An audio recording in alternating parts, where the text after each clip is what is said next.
Spongepants premiered in May. Your historical facts are incomplete. Spongebob Squarepants premiered May 1st, 1999. Let's go down that beanhole. The beanholes, it's Eric and Nate. The beanholes, they're really pretty great. So shut up and listen to them talk. Eric and Nate. Say, Eric, is that a new hat? No, this is Patrick. As you probably already guessed, we're talking about SpongeBob. And that's Patrick.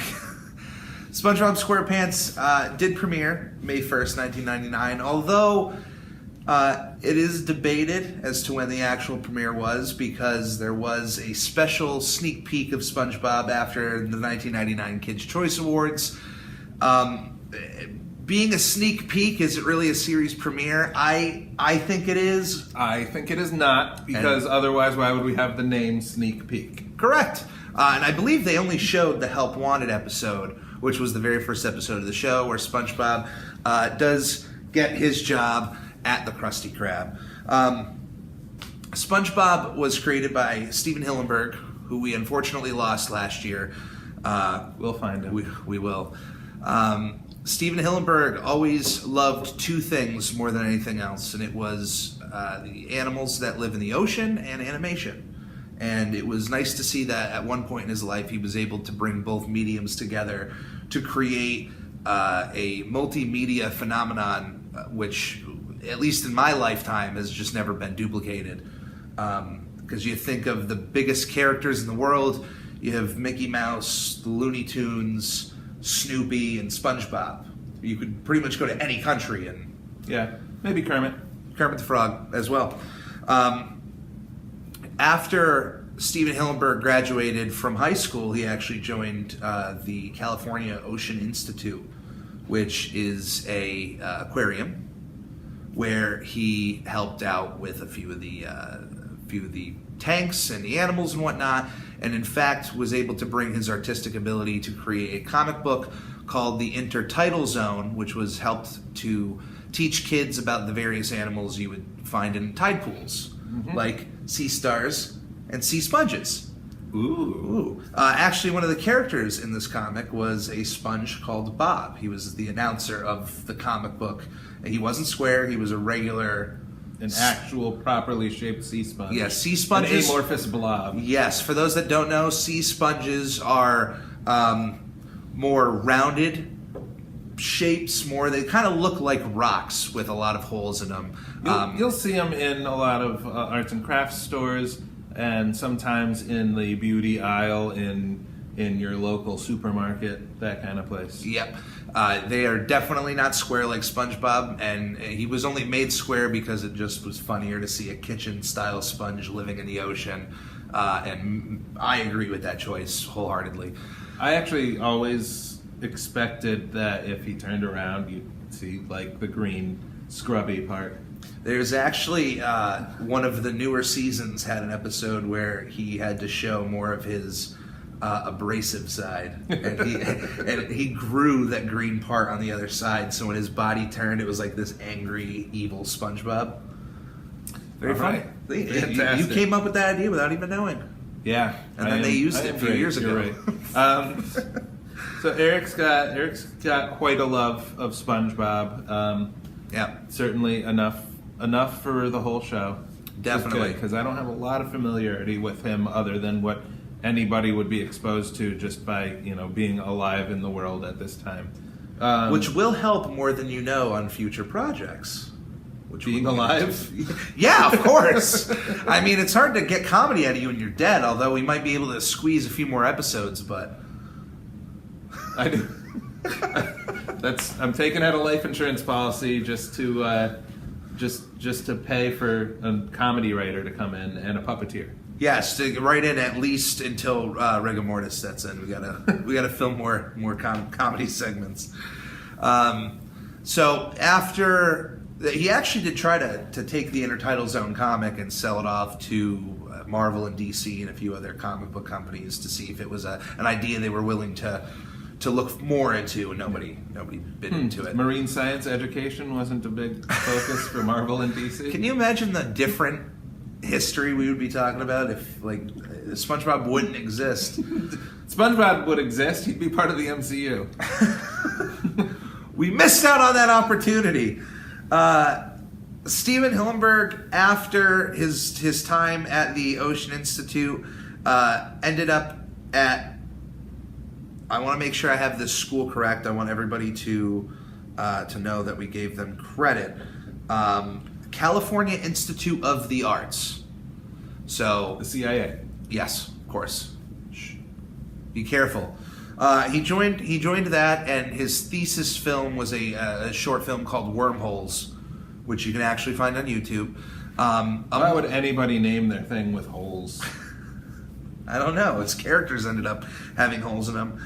That work was screened at a few festivals.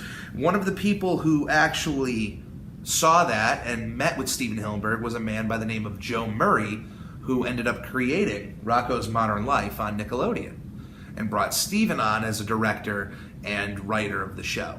So that is a huge step into getting SpongeBob on the air, because at the time, Rocko's Modern Life was the fourth Nicktoon to be produced, and back then they were very much, hey, do you have a vision of a show? Bring it to Nickelodeon. Because before that, TV animation was very much on the lines of, well, how many toys can we sell? Literally, if you go through the 80s of cartoon animation, they were all... A lot of them were toys first, and He-Man. and Wasn't He-Man yeah. like a bunch of these toys that they didn't know what also to do? Transformers. Yeah. Transformers was two Japanese toy lines that they just smashed together and made fight each other in the cartoons. So It feels like the Small Soldiers that must have Oh, that was, I mean, yes. came from the idea of that. Yeah. So yeah, Nickelodeon came along the scene, and we're not going to go through the whole history of Nickelodeon here, but they were just very creator-based. So Steven Hillenburg, working on Rocko's Modern Life, made a few lasting friendships on there, including to a voice actor and comedian by the name of Tom Kenny, who he would end up bringing to his show to voice SpongeBob, and another individual named Mr. Doug Lawrence, who voiced Filbert on Rocko's Modern Life and was also a writer on that show as well. Ended up going over to SpongeBob to be a writer. Up till this day, has been a writer from the beginning, and also voices Plankton. Mm-hmm. So SpongeBob and Plankton have been with each other longer than the show has, and it's wonderful because those guys are incredible talents on their own right. Yeah. Now, am I remembering correctly? Doug Lawrence is pretty much just known as Mr. Lawrence. He's just known as Mr. Lawrence. Is there any reason that we know of that happened? I've never looked into why it's like that, but if I ever met him, I would just call him Mr. Lawrence. It's just he's credited as Mr. Lawrence in the shows. All right. So yeah, and by the way, my favorite Rocko's Modern Life episode was directed by Steven Hillenburg. It's called Fish and Chumps. And it has to do it with the characters going fishing, and it is so funny, and the jokes are marine based, and Tom Kenny goes off on a tangent. He's playing not only did he play Heifer, but he plays a sea captain who's supposed to bring the characters fishing, but he's got wooden legs, wooden arms, wooden eyes. Can't really see that well. Okay. So he drives off without him, and he's talking about... He completely ad-libbed, by the way. He's talking about Davy Jones' locker and Mickey Tolan's locker and all the monkeys had lockers.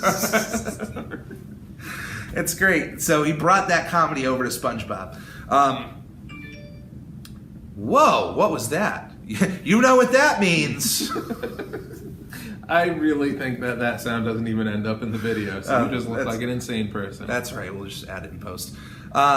SpongeBob was actually finished in 1997. The first episode was completed then. It still used cell animation, and for some reason or another, it's just one of those things I never really looked into why it was held back. But I do know that there were some executives at the network who were just not 100% with SpongeBob. Right. there even historically, at least one executive was just so bothered that he lived in a pineapple, which there are a few cultures out there that the pineapple is a symbol of friendship and a symbol of welcoming. I believe in Hawaii, when you go to Hawaii, they give you the lei, and sometimes they'll even Oh, really? Yeah. they'll even sometimes just give you a pineapple as like a welcome. In my culture, it's a symbol of deliciousness. In my culture as well. We have the same culture. Close enough to the same. All right. So yeah, that's why in the first episode of SpongeBob, the French narrator, who was based off of Jacques Cousteau, probably the most famous oceanographer to ever live. Probably the only famous ocean. That guy created pretty much everything we use today when looking at undersea life. I guess James Cameron is also a famous oceanographer. Yes. He was there to capture the Titanic when it went down. Yeah, I saw it in film. Everybody knows that he actually just made that movie because he wanted to do the research, not the other way around. Well, he destroyed the Titanic. All right. So anyway, in the first episode, they mention how the French narrator mentions how, like, of course he lives in a pineapple, you silly, and that line was directed towards that producer. Hopefully, he eventually just realized how amazing that idea is, because no other cartoon character ever lived in a pineapple before SpongeBob, and it fits like peanut butter and jelly. So, SpongeBob has done so much for the world and has been around it'll be 20 years this year that SpongeBob has been on television. It's gone into movies and video games, and it has such a wide variety of characters, including, as we mentioned, Patrick the Starfish over there, pretty dim-witted. And you actually, I think, got the actor's name better than I ever did. Bill Fabergat? I think I said Bill Fagerbakke. Yeah, sounds better than I would have ever. Played Dauber on Coach. That guy. We have Roger Bumpus, who plays Squidward. My Facebook friend, Roger Bumpus. That's true. Who I will forever recognize him as. He plays Squidward Tentacles, whose design is that more of an octopus, although he's an octopus with 6 legs, which is weird. We have Clancy Brown, who plays Mr. Krabs, a greedy crab who owns the restaurant, the Krusty Krab, that is made out of a lobster trap. I don't know if you've ever noticed that. I have noticed that, yes. It's pretty cool. Mr. Lawrence, as we mentioned already, plays Plankton. And Carolyn Lawrence, in her first acting role, plays Sandy Cheeks, the squirrel who lives underwater in an undersea tree dome. Yeah. Fantastic. Yeah. A terrarium. A terrarium for a squirrel. That sounds like an early 20th century play or novel. Terrarium for a squirrel. Yeah. Let's write one. Okay. It'll be based off Sandy. SpongeBob has even gone to Broadway. Yes, he has. In a show that I saw last year on its final performance day. And it really...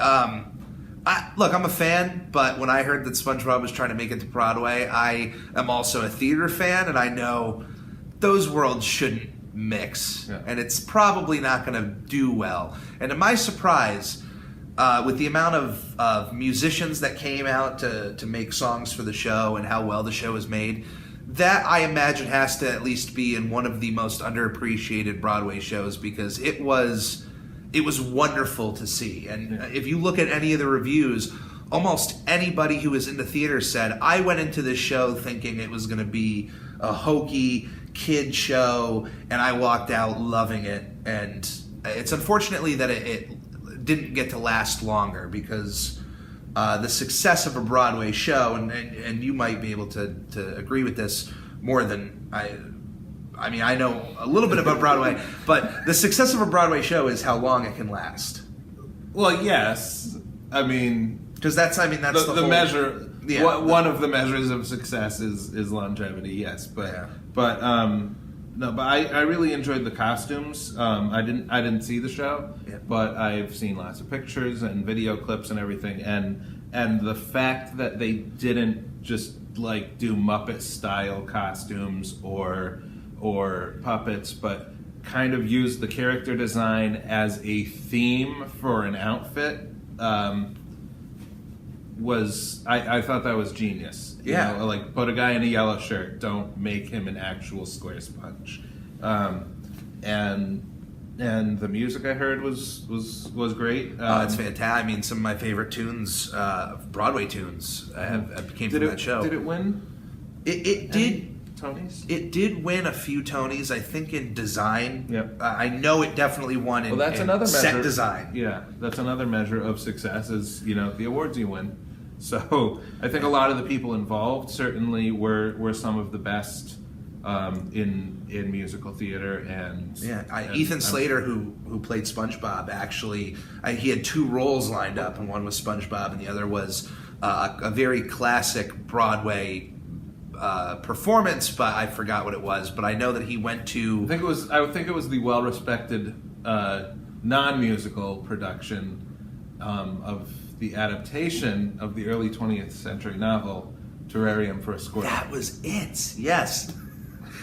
He went to his mentor, his theater mentor, and said, like, this is a big David decision. Hasselhoff. That guy, and that guy said, hundreds of people have played that other character. You'll be the first SpongeBob. Yeah. Except, I mean, he kind of second, but First to play like on stage, live action, and maybe the only. No, they're doing a traveling. They're going to be doing a traveling show, which I hope you and I can attend. But anyway, I did bring, other than the stuffed animals hat, there's a prop I did bring. If you are a fan of animation or Nickelodeon or any of these Nicktoons, I highly recommend this Nicktoons book. It goes through all of the shows, production animation. But anyway, one of the photos here, right there, that is the first drawing of SpongeBob that was drawn on a napkin, which at a diner, which the best ideas truly come from. Diner napkins. Diner napkins. And one character to bring up, this is a few pieces of early production art for SpongeBob, and this is a picture of all the characters right here, including Mermaid Man, and not Barnacle Boy, but Barnacle Bill, who is supposed to be just another old man who hangs around with the old superhero at the nursing home. And of course, Barnacle Boy came later when they decided to make more of a parody of the 1966 Batman show. Yeah. To complete that, but then these old guys are just still walking around in costume. When somebody mentions to SpongeBob, yeah, they're actually at the nursing home, and he's like, what? They go and bother them.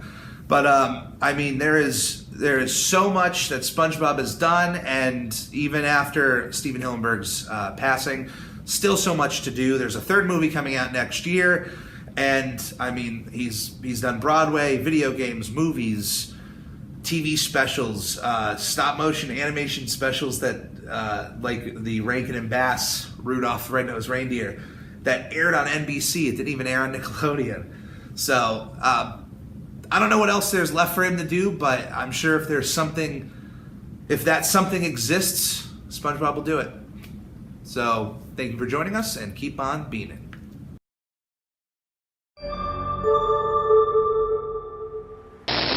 The bean holes. Look it up.